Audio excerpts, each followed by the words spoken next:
Good morning and good intro to the week, everyone. I am John Idarola. Very happy to have you joining me here today. We're going to be starting the week off right with Francesca Fiorentini in not too much longer, but in advance of that, we've got some news to talk about and some stuff that's no, it's still news. It's not political, but I don't know. Comic-Con was on this last weekend, so we're probably gonna be talking about some stuff from that. I want to start off with a little bit of fun though.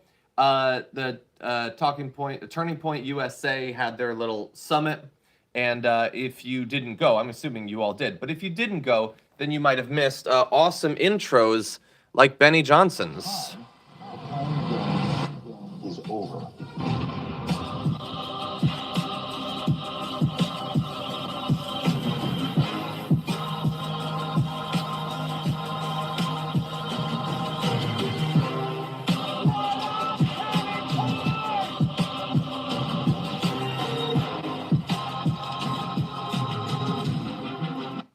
Yeah, I don't know. Look, now it's easy to laugh at the guy. It's easy to laugh at him and say that's absolutely cringe. And it is, and everything that he does is. But, I mean, I might dance like that if I was being paid by billionaires to hoodwink college kids and nothing I did could get through to them that I was a grifter. If I had been fired from previous jobs for blatant plagiarism and then everyone just seemed to forget about it, I'd probably be pretty happy too. If I knew that I was going to be a millionaire for life from just getting these kids to accept the fact that they'll never be able to retire or own a home.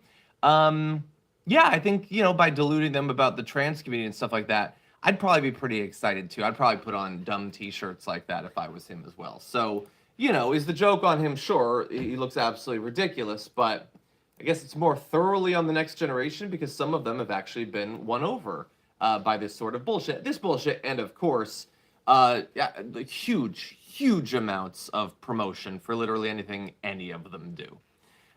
Tons of money, just endless ads for all of their dumb bullshit because they're being paid by the wealthiest elites in society while telling young people that they're against these elites somehow. How exactly?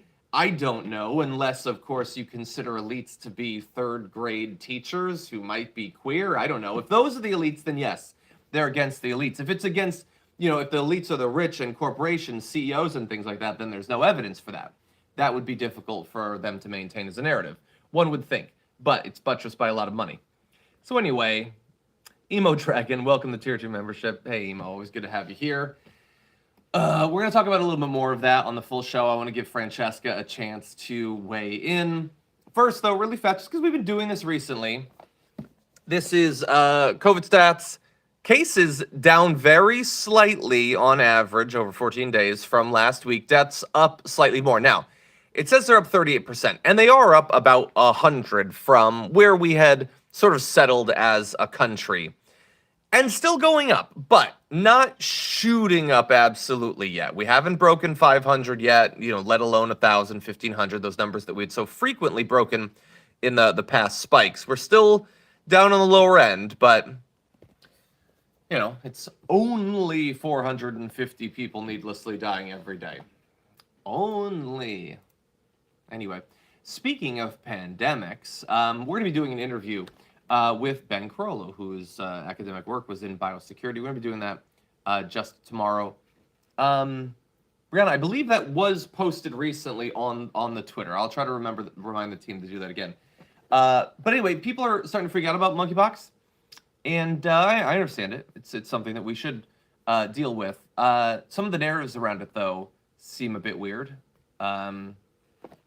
The fact that you can result in, from, stuff like what the AP's been saying, Marjorie Green saying, if monkeypox is a sexually transmitted disease, why are kids getting it? Because it's not just a sexually transmitted disease. And the fact that proximity during sex can get this across, not the same as other sorts of sexually transmitted diseases to begin with, but I imagine that what you're seeing here is not just mere ignorance, but also, wait a second, are people having sex with kids? Because everything has to be about pedophilia. To distract people. That's what they do. So that's going to be fun. Anyway, we're going to have a serious conversation about on the show tomorrow when I interview Ben Carollo. Let's talk briefly about San Diego Comic-Con. I've been watching the stuff that's been coming out, like I'm sure many of you have. I know some of you are probably absolutely despise Marvel. Okay, feel free. I enjoy it. I did see the new She-Hulk trailer. It does seem more interesting. You get a little bit more of the comedy. I hadn't been familiar with her breaking the fourth wall and all that. I am worried about the show. It's a procedural. It's very different than anything they've done. I'm a little bit worried about, I've liked all the shows so far. We'll have to see. But the new trailer I did find to be better. CGI still, we'll see. It's a TV show. They have to do a lot of it. I'm not sure how amazing it's going to be, but we will figure that out together. Secret Invasion. I have no real vested interest in Secret Invasion. Apparently, they're going to go in depth into Samuel L. Jackson's character. I'm fine with that. Yeah, the fact that they revealed Daredevil. Now, I wasn't a huge Daredevil watcher when it was a show. I've heard that it's very good. I've only seen 1 or 2 episodes. Didn't learn much about Ant-Man and the Wasp, except that third character is going to be in. Oh, and that Kang is going to be in. That is definitely exciting. I'm not against that. Guardians, I'm sure it's going to be good. Apparently, it's going to be really emotional. But in that area, let's focus briefly on Black Panther: Wakanda Forever. So it looks like they're going to take very seriously, obviously the passing. I don't know if they're going to explain how he died. Maybe they won't. Maybe it's more respectful to keep it more vague. I'm not sure, honestly. My worry about the movie, though, is, and I'm very curious to see who they're going to actually end up putting in the suit. I can't wait for that. My worry, though, is superhero movies about stuff that takes place underwater. I don't know if that's ever any good. We're going to have to see. Anyway, some of the other stuff that they finally have a little bit of info about Blade. Very excited for that. Love the Blade movies growing up. Ironheart sounds awesome, and we're going to get a preview of the character of Ironheart in that Black Panther movie. Little things you finally get a little bit of info about renewed Daredevil. Maybe I'll have to go back and watch the earlier stuff. Captain America: New World Order. Now that sounds pretty interesting, and Thunderbolts too. I can definitely see some of the work they've been doing to set up Thunderbolts. New World Order, if it does really get into the area of conspiracy theories and how people are hoodwinked by that sort of thing, that could be pretty exciting. So anyway, I do think that there's a lot to look forward to. We're going to have She-Hulk in not much longer. But so far, I think they've been doing a great job. All the shows have been good. Most of the movies have been really good. Didn't love the Eternals. But other than that, I think that this phase has been very strong. Anyway, no, I don't have a fear of drowning. Well, I mean, more than I think anyone does. Shouldn't you have at least some of a fear of drowning? Anyway, let's jump into Bill Maher, because I take James Bond very seriously. Let's see what he thinks about some of the recent ones. I have a science background, so I guess that's, a good component of my parents. You're the hot scientist. You're like Dr. Christmas in the... You ever see the James Bond movie where... nice 90s reference there. Charlie Sheen's ex-wife. I'm sorry, Denise Richards. Denise Richards? Denise Richards. Yeah, I'm sorry, yeah, Denise yeah. Richards. Uh-huh. I forgot. Must be the alcohol. But yeah, or because you're 90. Yeah. You deserve it. You worked hard. But she was like This is killing me. I think her name was Dr. Christmas. Oh, okay. And it was in a show? It was a movie. It was a James Bond movie. Okay. It's one of the. She was one of. This is back in the day when James Bond was allowed to like fuck hot chicks. That's now they completely pussified him. I mean, on this one, it's so pathetic. He literally takes his girlfriend and her daughter on his mission to save the world. He practically stops off at Target to buy tampons on the way to the underground lair. No way. It's because that was a joke. It wasn't real. Right. But back in that day, Dr. Christmas and Denise Richards was hotter than the sun. Still, oh my gosh, still yeah. is. Oh, yeah. And but also a brilliant scientist. I love that. It's just like you looked at her and went, "That's not really possible," but I'll go with it. A brilliant scientist. Of course, and so he has to end with, that's the thing about the old Bond movies that wasn't realistic. All of the rest of it was fine. The invisible cars and the parasailing down a tsunami and all that. That's realistic. The idea that a scientist could be hot is the thing. That's a line that he can't cross. So look, we all obviously get older. It's happening to me faster than to most. But don't reach that phase. You're just a babbling old man complaining about how things were better in your day.